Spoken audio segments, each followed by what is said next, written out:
Elvis escuchaba a mucha gente, y el Elvis sabía que tenía sobrepeso. Elvis no supo ni hizo cualquiera, incluyendo a los doctores, que tan enfermo estaba Elvis. En su retrete. Allí fue donde Elvis Presley fue encontrado muerto, boca abajo, el pijama alrededor de sus tobillos desnudo. Un hombre que una vez había sido adorado como un dios, falleció de la manera más comprometedora, más indeseable. Pero, ¿qué causó realmente la muerte del rey del rock and roll? Lo crea o no, esta pieza del rompecabezas de Elvis Presley ha sido un misterio durante muchos años, 50 años para ser precisos. Ha sido un secreto guardado en el seno de la familia Presley y alejado del público durante medio siglo. Pero gracias a los recientes informes de la autopsia, testimonios reconstruidos de su propio paseo o morir, la mafia de Memphis, ahora podemos decir con bastante exactitud lo que llevó a la muerte del rey del rock and roll. En unos momentos nos sumergiremos en todos los detalles que nunca te contaron sobre la muerte de Elvis Presley. Momentos finales. De Elvis Presley. Elvis fue muy tímido. Cuando le conocí por primera vez. Fue en Sun Studio. Sun Studio en Memphis, Tennessee. Podría haber sido el lugar donde murió Elvis Presley, pero en realidad fue la base del rock and roll. El género nació en Sun Studios, Memphis, en los años 50, y Elvis Presley fue el heraldo y héroe tanto de su popularidad como de su posterior dominio. En 1954, su gran éxito, That's All Right Mama, se extendió por todo el mundo como un reguero de pólvora y le catapultó a la escena mundial.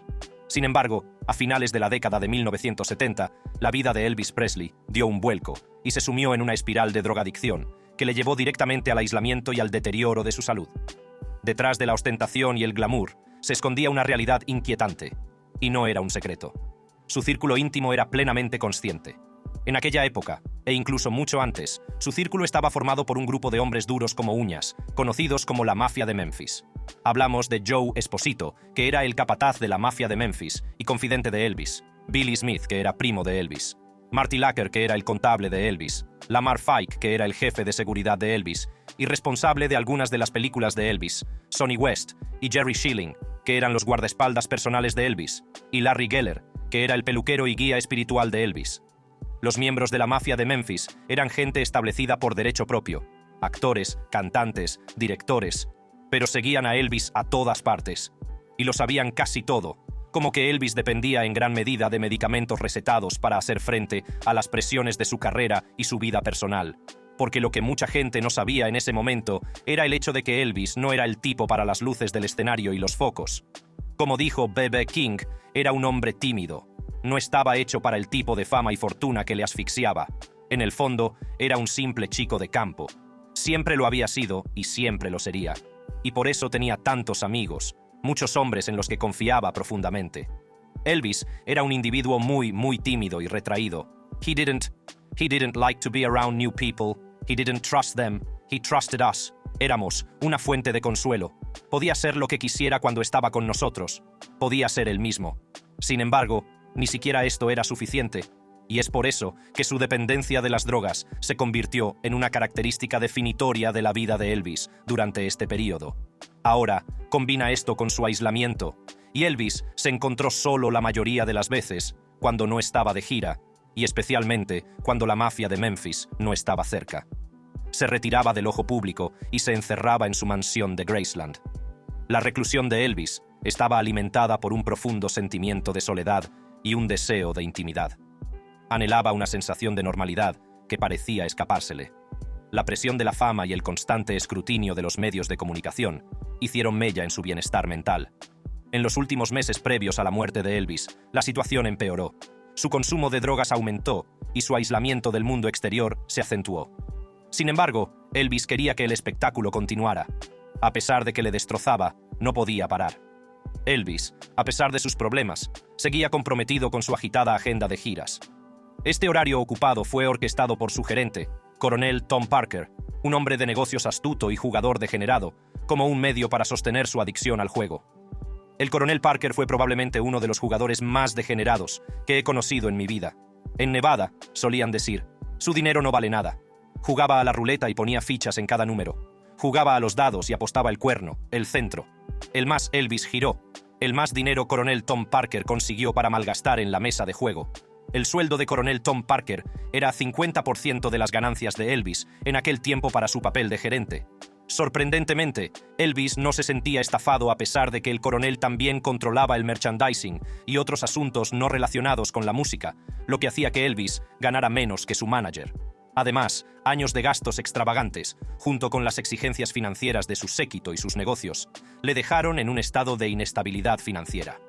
Se podría argumentar que esto fue lo que llevó a Elvis a aceptar su agotador calendario de giras, mientras se encontraba en un estado terrible, y algunas personas estarían de acuerdo con usted, pero muchos más no estarían de acuerdo. Elvis amaba la música, simple y llanamente. Incluso si eso significaba viajar constantemente, actuaciones nocturnas que equivalían a unos 2 o 3 espectáculos por noche y la aplastante presión de complacer a sus fans. Con el tiempo, llegaron las señales de alarma, y llegaron en forma de episodios de hemorragia nasal. Pensarías que el hombre tomaría un ejemplo, estarías equivocado. Elvis había participado en musicales a instancias del coronel Parker, y fue un infierno. Hubo noches donde durmió por 3 a.m. y tuvo que despertar por 5 a.m. Se quedaba despierto hasta las 3 de la mañana, 2:30, 3 en punto, y nos levantábamos a las 5 y teníamos que ir a un lugar, y no hay manera. Aprendí desde el principio, duermo cuando él duerme. En días así, volvía a las drogas. Hablaba de sus problemas con algunos miembros de la mafia de Memphis, y ellos le animaban a descansar, pero en el fondo sabía que no podía. Con una presión cada vez más intensa en todos los aspectos de su vida, el escenario se convirtió en un santuario para Elvis, un lugar donde podía escapar momentáneamente de la oscuridad que le consumía. Ponía todo su corazón en cada actuación, alimentado principalmente por los estimulantes que tomaba. Ahora bien, algo importante que a menudo se pasa por alto en la historia de Elvis Presley es su búsqueda constante de serenidad espiritual. Elvis tenía una fe muy arraigada y se interesaba por las filosofías orientales. Aquí encontró consuelo y sentido más allá del escenario. Le introdujo en esta fase de su vida su peluquero y guía espiritual, Larry Geller. Le dije: «Mira, sé que eres Elvis Presley. Eres la mayor estrella del mundo. Sé que esto puede sonarte cursi». Dijo: Espera un minuto, Larry. Espera, aquello no es corny en absoluto. No tienes idea de cómo necesito escuchar lo que tienes que decir sobre esto. Por favor, hombre, sigue hablando». Y lo hice. Elvis buscó la guía de consejeros espirituales, profundizando en las enseñanzas del budismo, hinduismo y cristianismo. Anhelaba una sensación de paz interior que parecía eludirle en medio de su caótica vida. La meditación se convirtió en una práctica diaria para Elvis, una forma de calmar su mente y encontrar momentos de tranquilidad. A menudo se retiraba a su sala de meditación privada en Graceland, buscando consuelo en el silencio. ¿Pero era suficiente? ¿Lo era? El estilo de vida tóxico que alimentó su muerte. Así que de su bolsillo salió un pequeño estuche de terciopelo azul, una caja de joyas, que tiene un reloj, vendría en... o algo así. Dijo: «Ábrelo». Así lo abrí y estaba lleno de pastillas, de todos los colores que puedas imaginar. Si las drogas jugaron un gran papel en la muerte de Elvis, ¿en qué momento las encontró por primera vez? Mejor aún, ¿quién le dio su primera píldora? Algunos especulan que su primer encuentro con las pastillas tuvo lugar durante su época en Sun Records, donde estaba rodeado de músicos que no eran ajenos a las tentaciones de las drogas. Se cree que Elvis pudo haber sido introducido en el mundo de las anfetaminas por músicos de la talla de Jerry Lee Lewis o Johnny Cash. Sin embargo, el propio Elvis reconoció que su adicción a las anfetaminas comenzó durante su estancia en el ejército estadounidense. Sí, han oído bien. El ejército de los Estados Unidos. Elvis Presley ya no tiene ese ritmo de rock and roll, el tempo es hot, 2-3-4 para el soldado Presley. Él está en Camp Chaffee, Arkansas, empezando su 2 año, ejército engancha cortesía, de una junta de reclutamiento de Memphis. Servir en el ejército significaba largas horas, dormir poco y la necesidad de mantenerse alerta y concentrado, aunque su servicio no duró mucho. A pesar de su corta estancia en el ejército, fue este periodo el que supuso el principio de su fin. Elvis Aaron Presley ingresó en el ejército de los Estados Unidos en Memphis, Tennessee, el 24 de marzo de 1958. Durante su carrera militar activa, el señor Presley sirvió como miembro de 2 batallones blindados diferentes. Entre el 28 de marzo y el 17 de septiembre de 1958, perteneció a la Compañía A, segundo batallón de tanques medianos, 37 blindado, destinado en Fort Hood, Texas. Durante esta asignación, completó la formación militar básica y avanzada. El servicio en el extranjero del señor Presley tuvo lugar en Alemania desde el 1 de octubre de 1958 hasta el 2 de marzo de 1960, como miembro del primer batallón de tanques medianos, 32º blindado. Durante los 5 primeros días de ese periodo perteneció a la compañía D del batallón y después a la compañía del cuartel general del batallón en Friedberg. Al principio no fue nada grave. Sirvió obedientemente a su país, pero eso no le impidió ser la estrella de rock que era. Pasaba su tiempo libre escapando de groupies y llevando a sus compañeros de armas a divertidas aventuras. Sin embargo, durante las largas y aburridas patrullas, sus compañeros le introducían en el mundo de las anfetaminas, comúnmente conocidas como estimulantes, para mantenerle alerta. Los efectos de estos potentes estimulantes le permitían mantenerse despierto durante largos periodos, pero también tenían un precio. A medida que la carrera de Elvis se disparaba, también lo hacía su dependencia de las anfetaminas. Continuó consumiéndolas hasta bien entrada la década de 1960, confiando en sus efectos energizantes para mantener el ritmo de su ajetreada agenda. Sin embargo, el inconveniente de estas drogas era que alteraban sus patrones de sueño. Era el peor cóctel para un hombre como Elvis, que ya de por sí era un conejito lleno de energía. Así que, para inducir el sueño, tenía que contrarrestar los efectos estimulantes de las anfetaminas con otro fármaco, un sedante. Sus médicos le recetaron sedantes e hipnóticos como el diazepam, más conocido por su nombre comercial, Valium. El diazepam es una benzodiazepina de acción prolongada que se utiliza para tratar la ansiedad y el insomnio. Para Elvis, se convirtió en un salvavidas que le permitía escapar temporalmente de las presiones de su fama y encontrar consuelo en el sueño. Pero con el paso del tiempo, los sedantes e hipnóticos recetados a Elvis se volvieron más potentes y peligrosos. Cuando empiezas a tomar los supers, que es lo que eran para ir a dormir, necesitas empezar a tomar pastillas para dormir, así que se convierte en un círculo vicioso. Pronto se encontró enganchado a la droga metacualona, comúnmente conocida como Quaalude. En los años 70 y 80, el uso y abuso de Quaalude estaba muy extendido, y a menudo se asociaba con las fiestas por su capacidad para inducir un estado de relajación y euforia extremas.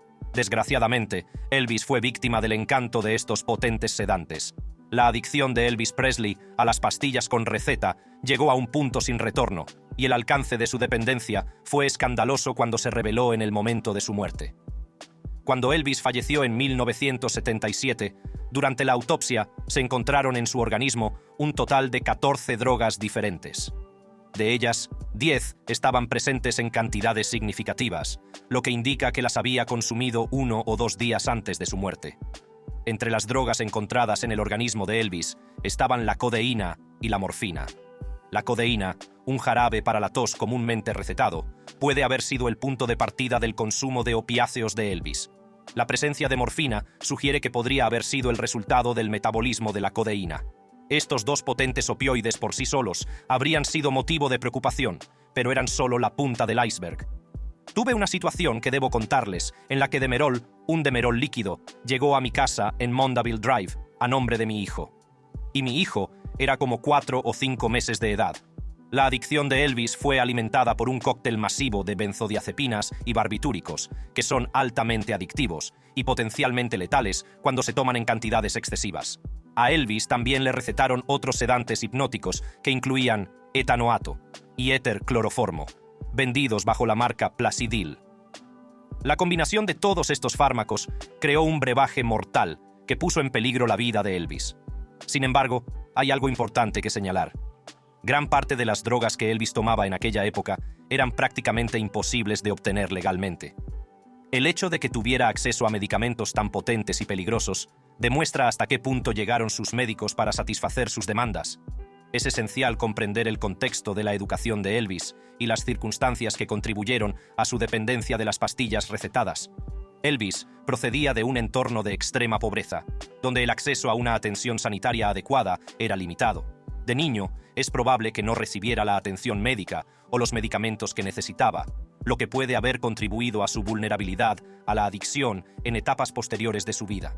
Además, se especula con la posibilidad de que Elvis tuviera problemas de salud subyacentes, posiblemente heredados de su madre, Gladys Presley, que también sufría problemas de salud agravados por el abuso del alcohol. A pesar de estos problemas, Elvis no tenía problemas con el alcohol. Es posible que la confianza ciega de Elvis en sus médicos tuviera mucho que ver con su adicción. Probablemente creía que si un médico le recetaba medicamentos, estos debían ser necesarios para su bienestar. Entonces, ¿qué estamos diciendo exactamente? ¿Estamos diciendo que Elvis fue asesinado por sus médicos? Las contradictorias narrativas que rodean la muerte de Elvis. En el último año de vida de Elvis, volvió a comer puré de patatas, sauerkraut, sliced, bacon, sliced, bacon, sliced, tomatoes, muy crujiente.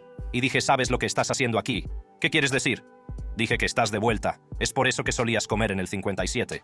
Había tanto foco en las drogas que nadie prestó atención al hecho de que Elvis tenía un problema alimenticio. Comer rápido nunca es algo bueno. Pero Elvis hizo un hábito de ello. Era difícil conseguir que bajara el ritmo cuando empezaba a atiborrarse. Y no era que se atiborrara de comidas particularmente saludables. Los macarrones con queso eran uno de los platos favoritos de Presley, sobre todo si los acompañaba con pollo frito. Se atiborraba a donuts de gelatina como nadie. También le gustaban los melones honeydew y los sándwiches de bacon y mostaza. Pero era tan rutinario y repetitivo que su círculo íntimo no se dio cuenta del problema. Es decir, sí veían que cada vez era más grande, pero nadie supo lo malo que era hasta que fue demasiado tarde. En 1973, Elvis fue trasladado al hospital en estado de semicoma tras sufrir vértigo, dolor de espalda, insomnio, infecciones oculares y un persistente dolor de cabeza. También sufría problemas respiratorios, distensión abdominal y estreñimiento crónico. Su cuerpo estaba enfermo y parecía que sus problemas médicos no tenían fin. Uno de los problemas de salud más importantes a los que se enfrentaba Elvis era el megacolon, una afección que provocaba la distensión de su estómago. Esto dio lugar a un aspecto hinchado que le hizo parecer un Santa Claus, muy poco saludable. La afección le dificultaba digerir correctamente los alimentos, lo que le provocaba más molestias y complicaciones de salud. Los médicos especulaban con que los problemas de salud de Elvis se debían a un traumatismo craneal que sufrió en 1967. Esta lesión supuestamente desencadenó un trastorno inflamatorio autoinmune progresivo que causó estragos en su cuerpo. Aunque esta teoría no goza de aceptación universal, arroja luz sobre las posibles causas subyacentes del deterioro de su salud. A lo largo de sus luchas, Elvis confió mucho en su médico, el Dr. Nick. El Dr. George Nichopoulos, conocido como Dr. Nick, trataba a Elvis desde 1967. Sin embargo, en lugar de ayudar a Elvis a recuperar su salud, el Dr. Nick parecía estar permitiendo también sus hábitos destructivos. En los últimos 7 meses de su vida, a Elvis le recetaron más de 9.000 pastillas, entre sedantes y tranquilizantes. Esto suponía una media de 25 pastillas al día. La gran cantidad de su medicación planteó serias dudas sobre la ética y las intenciones del Dr. Nick. Un reportero de investigación para 2020 encontró que había escrito 10.000 comprimidos de medicamentos no individuales. Hablo de la cantidad total de pastillas y todo 10.000. Y no es como el Dr. Nick no sabía que Elvis estaba en una espiral descendente como resultado de sus luchas con la adicción. No era un secreto. Era de conocimiento común. La actriz Linda Thompson, que vivió con Elvis durante 4 años después de su malogrado matrimonio con Priscilla, fue testigo de primera mano del alcance de su abuso de drogas. Todo el mundo lo sabía. Entonces, ¿por qué demonios el Dr. Nick le estaba recetando en exceso? El 16 de agosto de 1977, mientras Elvis se preparaba para su gira del año, el rey del rock and roll encontró su muerte prematura. Good evening. Elvis Presley murió hoy. Él era 42, aparentemente de un ataque al corazón. Fue encontrado en su casa en Memphis. No respiraba. Su manager trató de revivirlo. Falló. Un hospital trató de revivirlo. It failed. Ese día, horas antes del fallecimiento de Elvis, había llamado a su médico personal, el Dr. Nick, a las 2:15 a.m., solicitando más analgésicos. Esa misma mañana, a las 9:30, Elvis tomó los analgésicos junto con 3 paquetes de pastillas. A continuación, informó a su novia, Ginger Alden, de que iba al baño. Ginger, preocupada por si Elvis se quedaba dormido en el baño, le instó a que no lo hiciera. Sin embargo, Elvis la tranquilizó diciéndole que no lo haría. Ginger no sabía que estas serían las últimas palabras que oiría de él. A medida que avanzaba el día, Ginger se despertó sobre las 2 de la tarde y se dio cuenta de que Elvis no estaba en la cama.